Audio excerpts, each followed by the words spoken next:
Welcome to Psych Mental Health NP Clinicals. I am proud of you that you reached this far. So here are some hints that will make you successful in my clinical. First is always to be prepared. Always show up on time. So being prepared means, you know, dressing the part of a provider, meaning you're not wearing sweats, you're not wearing tank tops, you're dressing professional. Second is to be on time. So if let's say I started clinicals from 7 to 8 at night, or I start clinicals 8 or 9, whichever the time is, make sure you show up 15 minutes before.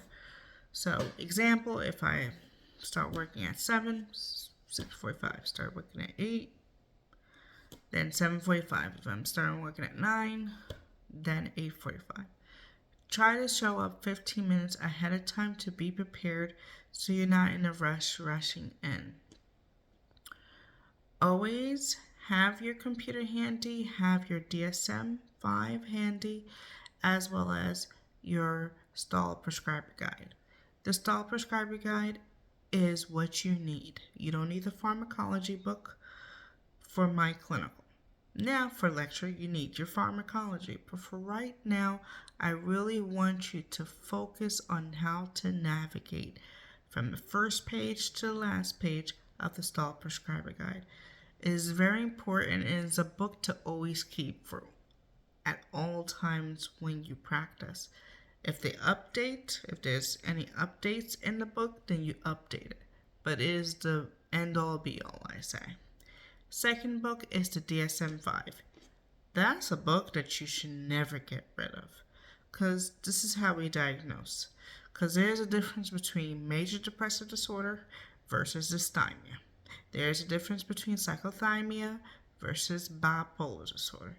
There's a difference between schizoaffective bipolar type versus bipolar with psychotic features. So you need to know the differences in your diagnosis, because your exams are going to be based off of the diagnosis. So if you don't know the diagnosis and the characteristics and how many of those characteristics to make the diagnosis, you're always going to be lost. So that's why I always want people to use the DSM-5 as well as the stall prescriber guide. So the next advice I can say to you is, whenever you have an assignment, if you have to write a paper, you need something signed, you want me to review your paper, please submit it at least a week ahead of time. It gives me the time to actually review it and give you some pointers, or just review it and sign off if it's good. Please allow 1 week to submit your assignment a week before. That'll make you on time for your clinical assignments, as well as it will show that you're ahead. Next thing I'm going to ask you is, if you have any messages for me, emails, or you have to call, please call between business hours. Please don't call after hours. Please don't call in the middle of the night. I am not going to answer. And please don't text in the middle of the night. I am not going to answer. And that's for all your preceptors. We don't want a 12 o'clock in the morning call or a 12 o'clock in the morning text. If it's an emergency, you go to the hospital. All right? You are going to practice in my clinicals. There's no observation in my clinicals.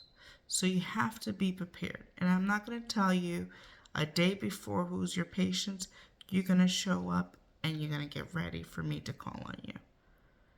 I need you to be prepared at all times. When you're doing clinicals, I don't want you to be at work doing clinicals. I don't want you to be, at the beach. I don't want you to be in a party doing clinicals. You have to be in a quiet area in order to participate with the patient. Those are some of my tips I have for you. Please review the videos from before. This is an updated video for all of you who are new, or those who are not new or coming back. This is the video for you, the updated video I want you to watch. If there's any issues or concerns, you know to email at frontdesk@relaxyourmindservices.com. If you need a preceptor, you know to email that frontdesk@relaxyourmindservices.com or access relaxyourmindservices.com to send an inquiry. I'm happy to help you be the best that you can be. I have students in the past that passed their boards the first time. So I have a 100% passing rate. So if you want to be a part of the 100% passing rate, just email me or message me below and we'll redirect you to the appropriate place. Thank you and have a good night.